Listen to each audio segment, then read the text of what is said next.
boa tarde, pessoal.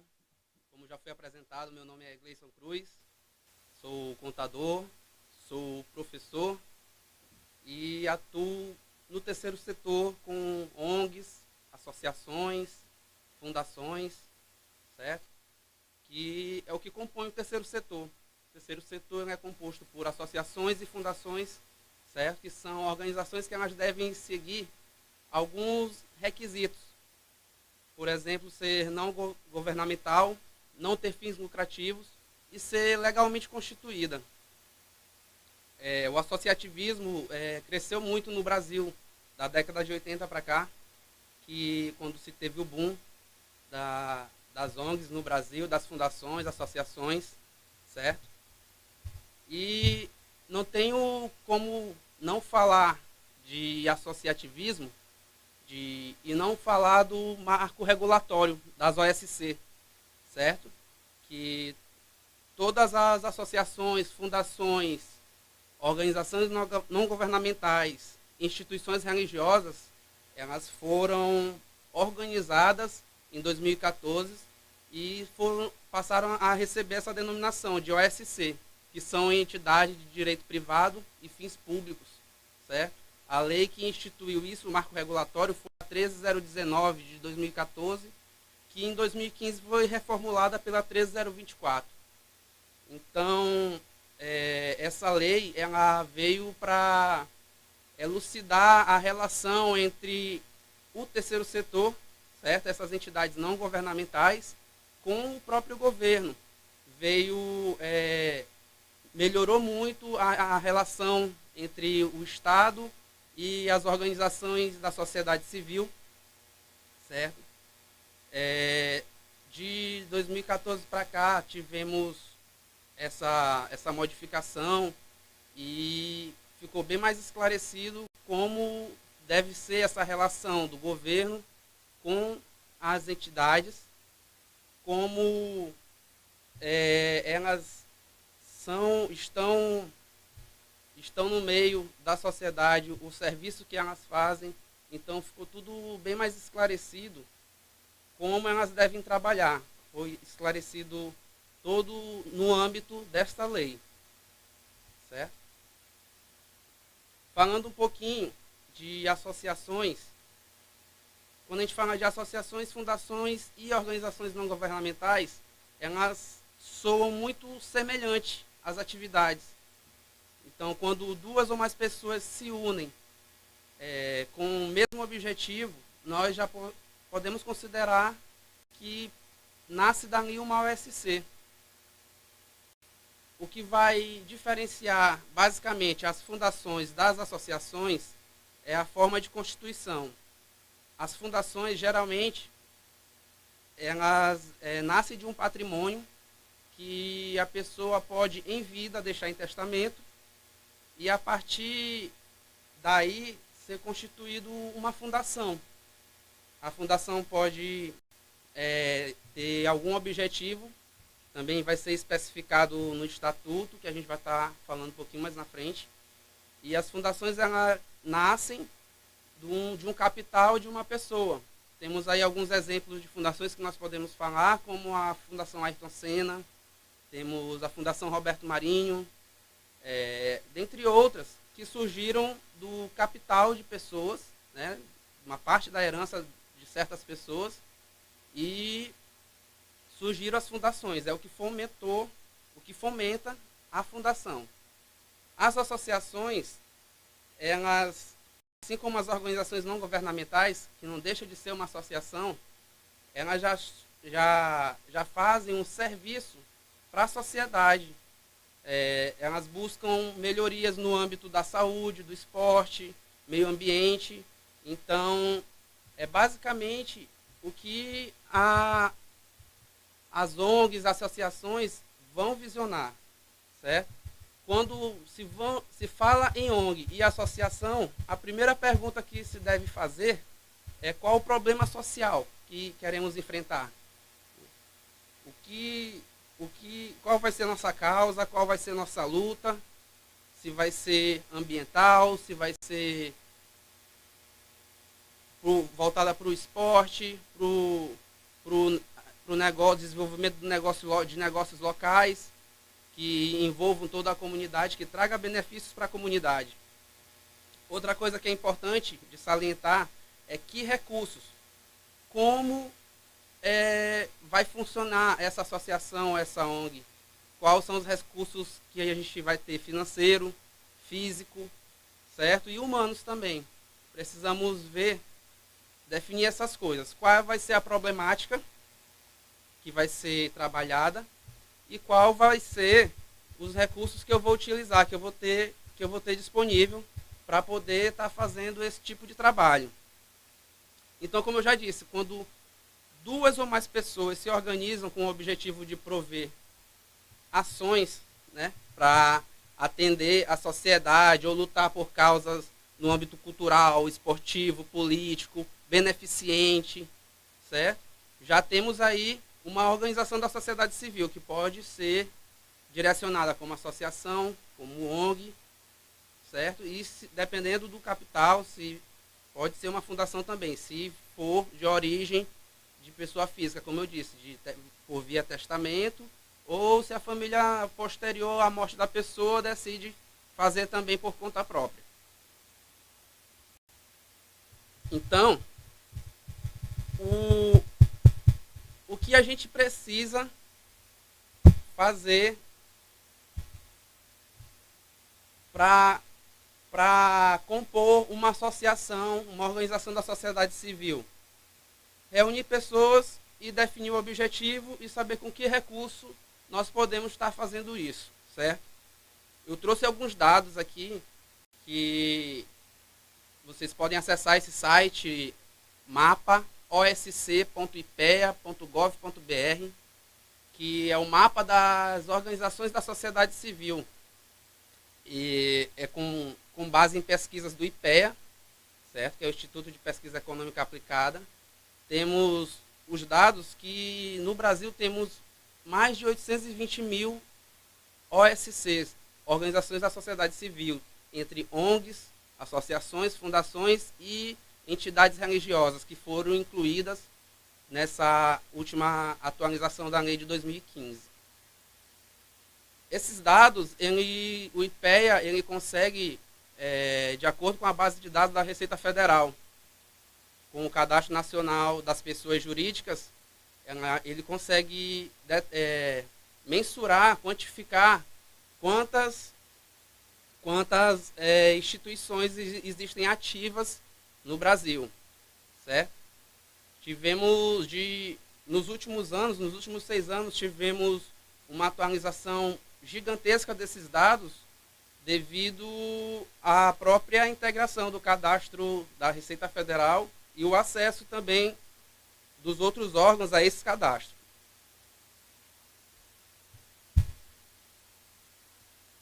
Mas o que todo mundo pergunta, o que todo mundo quer saber é como que a gente faz para formalizar uma OSC.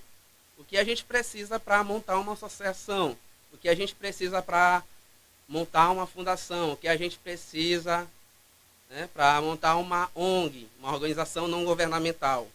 Eu queria até salientar para vocês que o termo organização não governamental, ONG, legalmente no Código Civil ele não existe. Então, por isso, nós tratamos as ONGs como associações. E se a gente for ver a classificação nacional das atividades econômicas e serviços, que é o CNAE, de associação, de ONG e fundação, vai ser o mesmo CNAE, vai ser a mesma nomenclatura que estaremos dando legalmente para essas entidades. Então, primeiro passo, discutir o que vai ser trabalhado e como vai ser trabalhado, quais recursos. Depois, eu preciso de um grupo de pessoas. Não tem aquele ditado que diz mandurinha só não faz verão?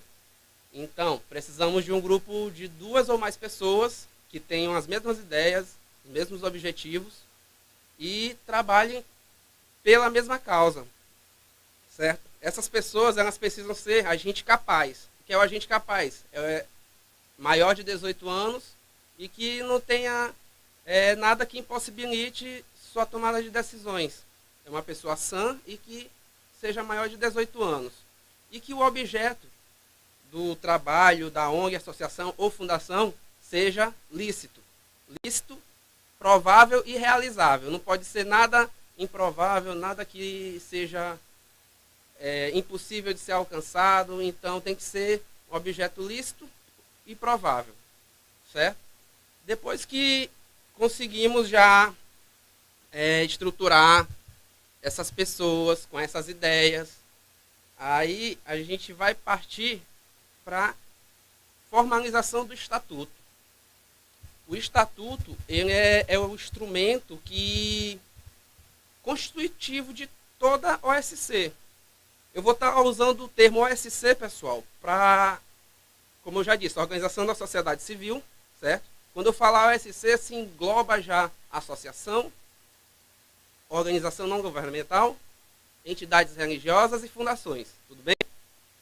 Então, no estatuto, ele deve constar de norma clara e específica a finalidade, a competência e as atribuições de responsabilidades. Quem faz o quê, certo? Tudo tem que estar discriminado ali dentro do estatuto.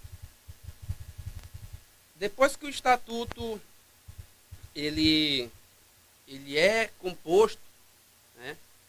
Ele precisa passar por uma... Na verdade, o estatuto ele precisa ter uma assinatura de um advogado. Então, o interessante é que o advogado e o contador participem da elaboração desse estatuto para que não se tenha falhas, não corra o risco de não ser aprovado por algum erro de digitação ou algum erro de legislação, alguma cláusula que seja obrigatória, certo? Porque existe uma ordem que deve ser seguida.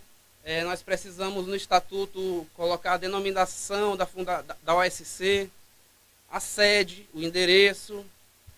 Precisamos colocar a finalidade principal, as finalidades secundárias, enumerar todas as atividades que vão ser desenvolvidas pela OSC, especificar quais vão ser as normas dos recursos que vai fomentar a OSC, que vai fomentar a instituição, os projetos, como será a constituição e a distribuição dos associados, apresentar o direito, os deveres dos membros, definir penalidades, como vai ser a organização administrativa, o tratamento dos recursos financeiros, o tratamento do patrimônio também, como serão contemplado e tratado a autorização para a escrituração.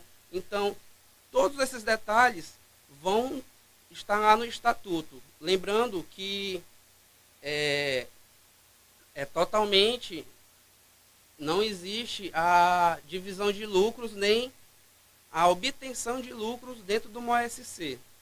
Todo que é arrecadado é aplicado no objetivo da OSC, certo? No objetivo da organização. Não existe remuneração e nem divisão de lucros. Feito o estatuto, depois que contemplamos todos esses requisitos, certo? Faz-se revisão e leva-se para a Assembleia de Aprovação. A Assembleia de Aprovação nada mais é do que uma reunião com todos os membros da OSC, onde vai estar sendo apresentado o estatuto para aprovação ou não de todos que compõem a OSC. Depois que é aprovado, aí todo mundo assina, advogado, todos os membros, reconhece firma de todas as assinaturas e levamos para o cartório para registro. Depois que já estamos com estatuto, assembleia e ata de reunião, tudo registradinho no cartório, bonitinho, certinho, aí nós passamos para parte contábil, que seria o registro na Receita Federal para a obtenção do CNPJ, assim como as empresas, as OSCs, o terceiro setor também tem um cadastro nacional de pessoas jurídicas que é obtido na Receita Federal. Então, com em posse do estatuto, de toda a documentação, estatuto e atas assinadas e reconhecidas em cartório. Nós apresentamos para a Receita Federal e fazemos todo um processo que hoje em dia é transitado digitalmente para a obtenção do CNPJ, certo? Esse processo vai transitar em todas as esferas. Se for aprovado em todas as esferas, então é deferido e nós temos, por último, o CNPJ. Temos também, com o CNPJ, quando o CNPJ nasce, quando a instituição nasce, a partir da data de criação dela, é necessário fazer o cadastro, mesmo que não se tenha movimento, em todos os órgãos reguladores, todas as esferas. Na Caixa Econômica Federal, a fim de regularizar o FGTS, o INSS, na Prefeitura, porque a ONG, a OSC, vai precisar de alvará de funcionamento. Lembrando que as OSCs, elas têm a isenção do alvará. Por força de lei, as OSCs elas não pagam a taxa de alvará. Algumas prefeituras exigem a lei de utilidade pública, que nem toda OSC tem. A lei de utilidade pública é concedida através de votação da Câmara. Se aprovada, vai para a prefeitura sanciona, isso no âmbito municipal. Podemos ter também a lei de utilidade pública no âmbito estadual, certo? Então, o cadastro na prefeitura, a fim de alvará, e o cadastro na Cefaz, Secretaria da Fazenda do Estado, a fim de regularização também da inscrição estadual, certo? Que também é necessário. E se caso a OSC tiver funcionário, tem que fazer também na Delegacia Regional do Trabalho, a DRT, certo? Então, precisamos, após o registro em cartório, nós temos que registrar nas 3 esferas, federal, estadual e municipal. Até mesmo porque, geralmente, o que fomenta as OSC são editais. E nesses editais, a documentação que é requisitada, geralmente são a documentação dessas esferas. São certidões negativas de débito da Receita Federal, certidão negativa de débito do INSS, do FGTS e todas essas outras que eu já falei. Então, para formalizar uma OSC, uma ONG, associação ou fundação, nós precisamos seguir esses passos, certo? Eu preciso redigir em computador. Aqui onde a nossa comunidade não tem computador, como é que a gente faz um estatuto, uma reunião, uma ata de reunião? Essa reunião, essa ata, o estatuto, eles podem ser redigidos manualmente também.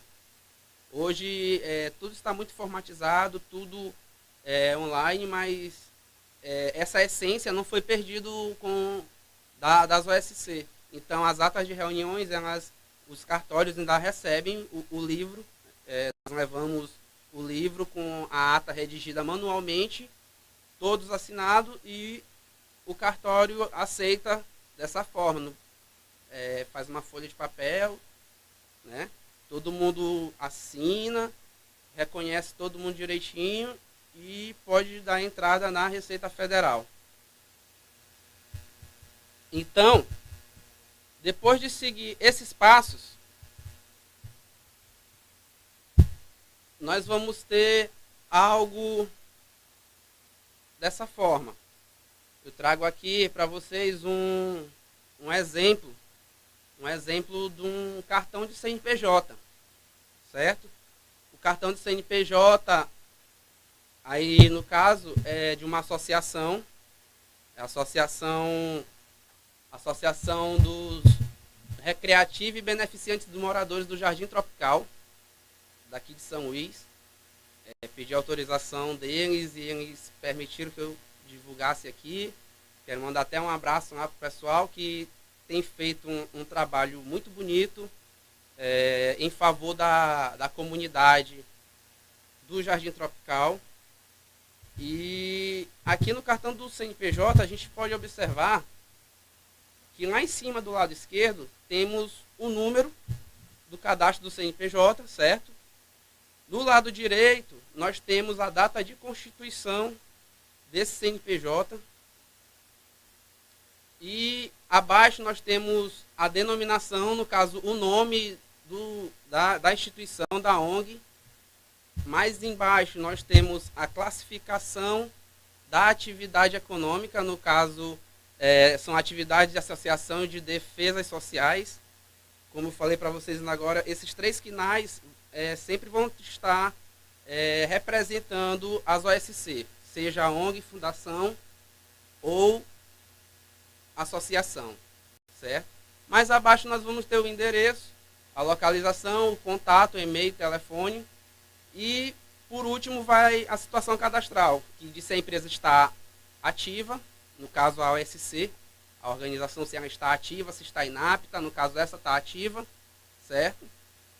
E eu vou mostrar aqui para vocês um pouco da força que as associações, né, as ONGs, as OSC em geral, têm dentro da comunidade, que ela pode estar levando de legal, que pode estar favorecendo as comunidades, né? Qual a importância dessas entidades dentro da comunidade. Então, aqui eu tenho algumas fotos para vocês de uma ação, de um projeto lá da Associação do Jardim Tropical, a Bermojat, que é o projeto Mutirão Rua Digna. Esse edital ele foi lançado pelo governo do estado, pela CETRES, que é a Secretaria de Estado de Trabalho e Economia Solidária.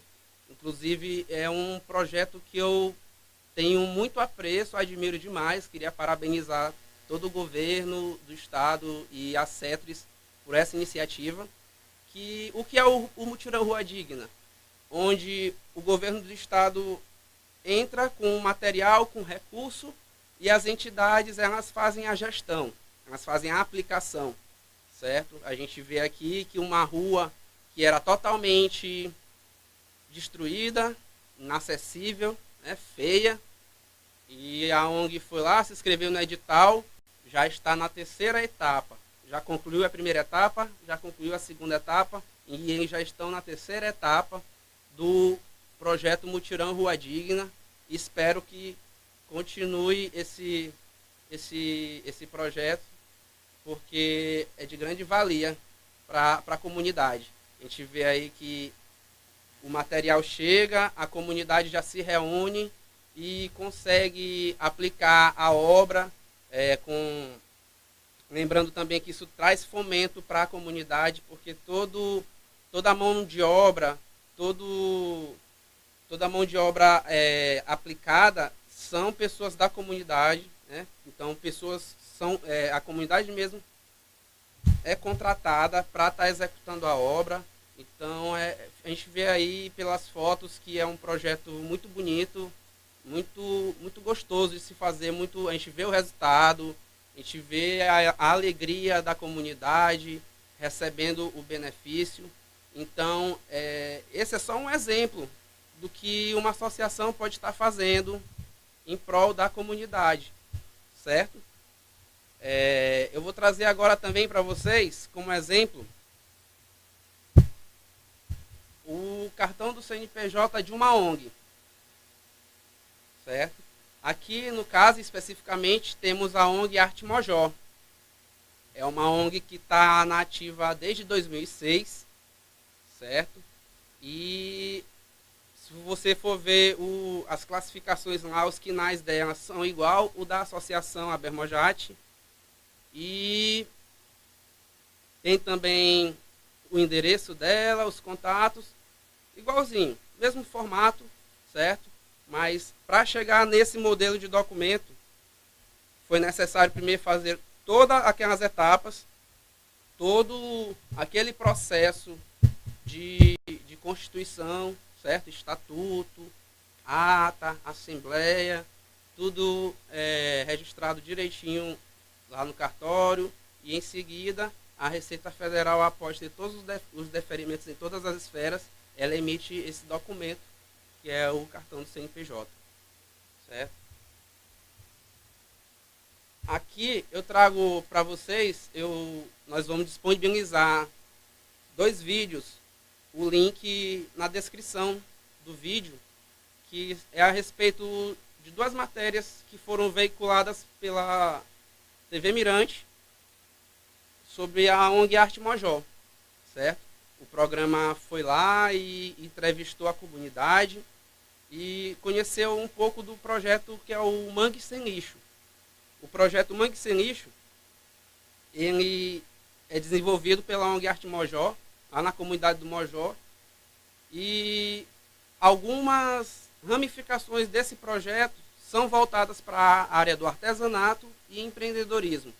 Aqui podemos observar que temos aí o tratamento da madeira que foi encontrada na maré, certo? Então temos esse projeto onde surgem móveis maravilhosos de restos de maré e temos também toda a coleta. Inicialmente é feita uma coleta, uma limpeza do mangue, daquele lixo que está lá, e depois dessa coleta é feita uma seleção, e depois da seleção é feito o beneficiamento das madeiras e formado alguns móveis que posteriormente são vendidos e aquela família já obtém renda. A mesma coisa acontece no âmbito do artesanato. Temos as oficinas de artesanatos que são feitas com restos do mangue. Temos também a fibra da bananeira, que é o carro-chefe lá da ONG, que surgiu uma pesquisa, então foi muito bem difundida, foi muito bem trabalhada os artesanatos a partir da fibra da bananeira.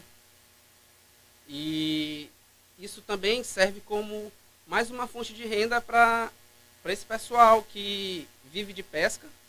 Geralmente a ONG trabalha com a população que vive de pesca, que precisa do meio ambiente ali, do marisco, do peixe, e a única fonte de renda deles é essa.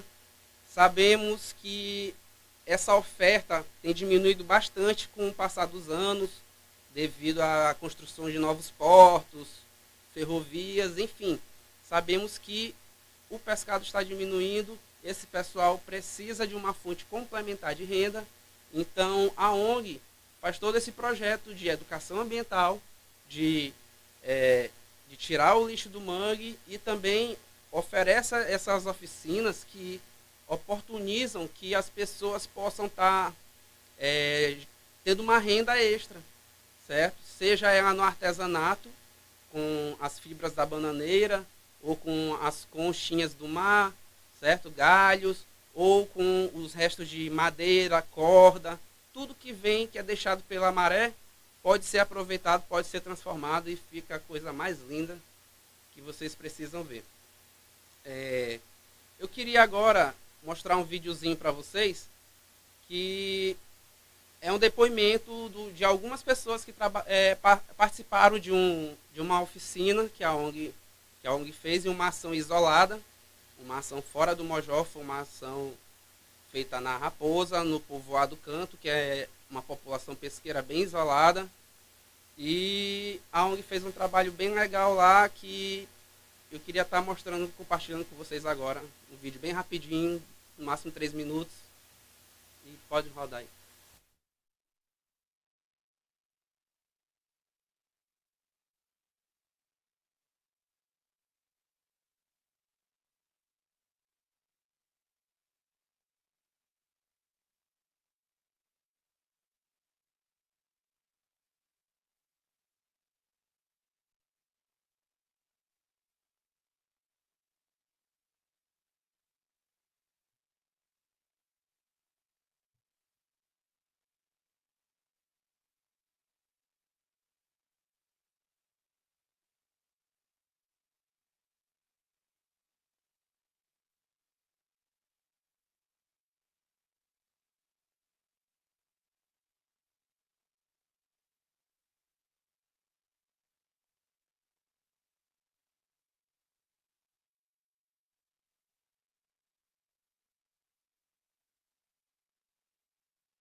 com essas pessoas da onde que veio.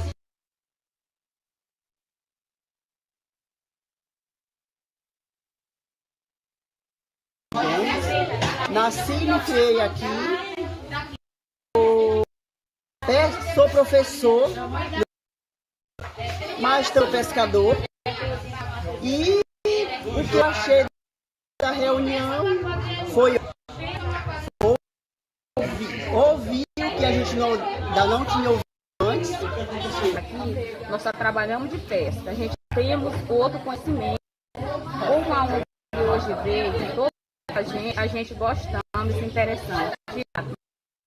Nós moramos aqui perto da praia, mas nós não sabemos como fazer. E hoje a gente teve um conhecimento pela essa ONG que veio nos visitar. Longe mas hoje veio de longe, veio até aqui o nosso programa.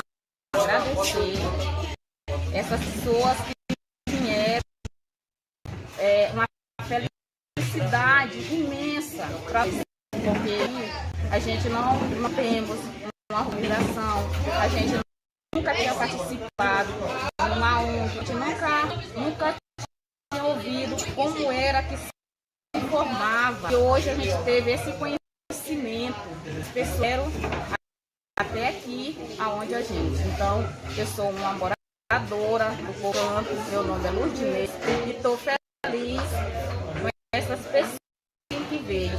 A gente já queremos convidar eles que venham mais, trazer informação para a gente. Meu nome é Nervaldo da Silva Santos, achado aqui do Povoado do Campo. Eu achei que foi essa ONG tem vindo aqui a respeito, puramente sempre sobre a cada dia que passa, a cada ano que passa, está ficando mais. E é buscar uma solução para continuar mais protegido, para mais tarde no futuro não ter mais problemas que a gente já está tendo, que é escassez. Eu acho que vai ser um projeto que eu tenho certeza que vai dar consciência de todo mundo sobre a pesca predatória, as malhas de rede, você proteger o... Então, pessoal, para mim essa é a melhor parte de fazer esse trabalho de associativismo com ONG. São os relatos, o que a gente ouve das pessoas, o benefício que a gente leva, a informação. Isso tudo é muito gratificante. Isso eu acredito que é o que mais é a sinergia que move as OSCs. Eu acredito que é essa retribuição, que é esse apoio da comunidade, né? Essa resposta que a gente tem quando a gente leva informação, quando a gente leva um projeto, quando a gente leva possibilidades, né, para as pessoas que elas não sabem do poder que a sinergia delas, que a força coletiva delas pode alcançar, né, se elas se organizarem, se trabalharem de forma conjunta e procurar de forma correta como agir, como levar melhoria para a comunidade deles, né, para os filhos deles, para a família em geral, que todos vão se usufruir desses benefícios. Eu queria aqui agora só responder algumas perguntas do chat que eu estava olhando aqui. Me perguntaram olhei aqui, se condomínio é considerado OSC. Não, condomínio não é considerado OSC. Por quê? Porque o condomínio é uma empresa que visa lucros, certo? E então ele já descaracteriza de OSC. Outra coisa, tem aqui, quer dizer que a organização não tem espaço para remunerar os colaboradores? Não. Tem espaço sim para remunerar professores, oficineiros, mobilizadores, certo? Não existe a divisão de lucro, não existe a obtenção de lucro, é tudo aplicado nos projetos. Então, os oficineiros, professores, podem sim ser remunerados pela OSC. Lembra que na parte de Constituição eu falei que se tiver empregados, precisamos fazer o registro lá na DRT, na Delegacia Regional do Trabalho. Então,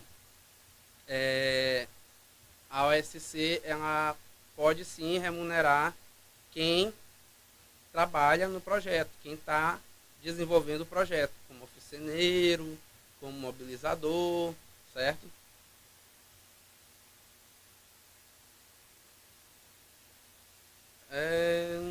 Então, de perguntas que eu vi aqui, eu vi essas, certo?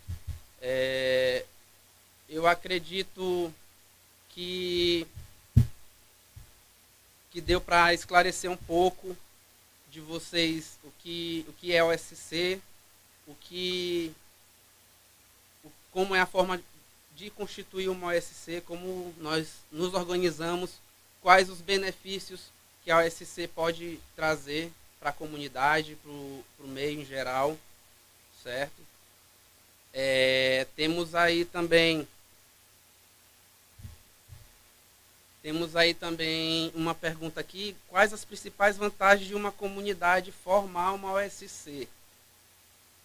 Então, as vantagens são qual o principal objetivo de uma OSC? É fazer a ligação da comunidade com o poder público.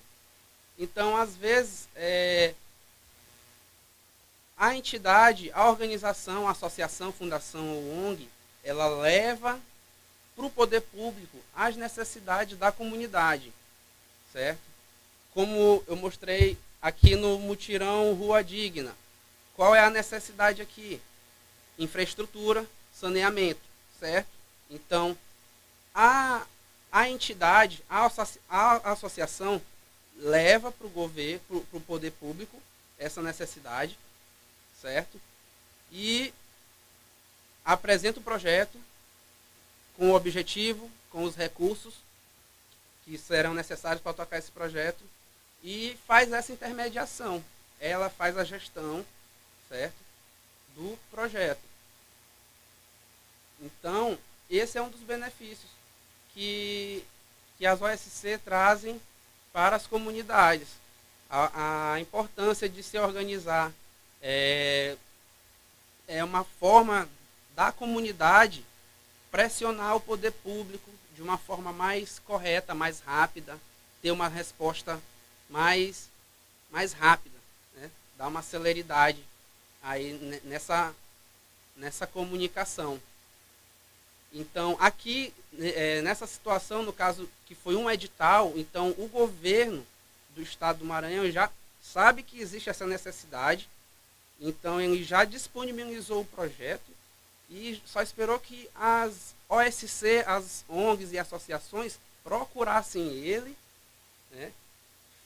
Se fizesse seu cadastro, se candidatasse para participar do edital, leva toda a documentação, leva o projeto assinado com a área que vai ser favorecida, quantas pessoas serão favorecidas diretamente, indiretamente.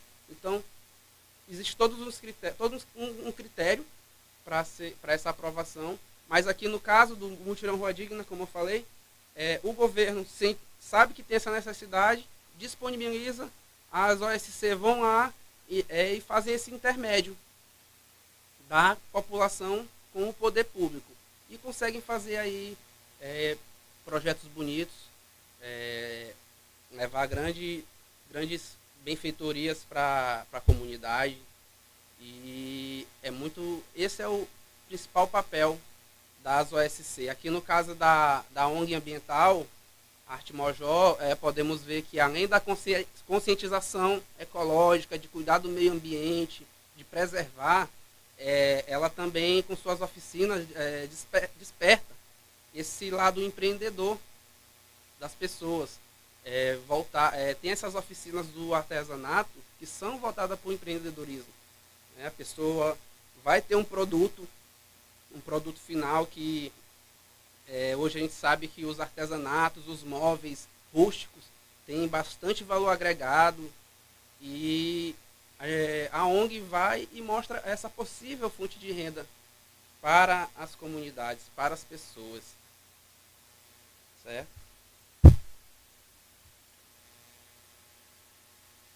Eu deixei aqui na descrição o link dos 2 vídeos. Da matéria da ONG Artimojó. São vídeos de 3 minutos aí de um programa local que foram lá, mostrou com bastante evidência o trabalho da ONG, ficou bem legal. Sugiro que vocês dêem uma olhada lá. Espero que eu tenha sido bem claro quanto à questão de como compor uma OSC, né? Que vocês tenham compreendido também a diferença básica entre associação, ONG e fundação, certo? Basicamente, a forma de constituição de todas é a mesma. Precisamos estabelecer objetivos, 2 ou mais pessoas, né? Formaliza o estatuto, escolhe a assinatura do advogado, leva para a Assembleia e, após aprovada a Assembleia, todo mundo assinado, leva para o cartório, registra no cartório, depois passa pelas 3 esferas, federal, estadual, municipal, e daí em diante ela já pode estar desenvolvendo suas atividades.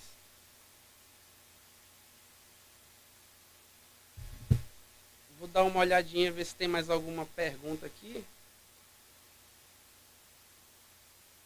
E caso alguém queira estar entrando em contato posteriormente, estou deixando aí meus contatos, quiserem esclarecer, eu estou aqui para somar.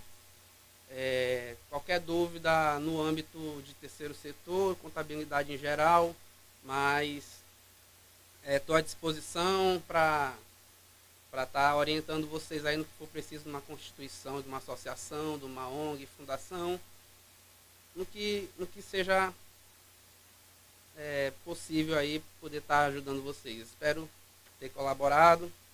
Meu nome é Gleison Cruz e agradeço aqui mais uma vez a SEDUC, ao Fábio pelo convite, certo? E é isso aí por hoje. Não tem mais perguntas aqui, então tá tudo bem. Certo? Até a próxima. Até mais.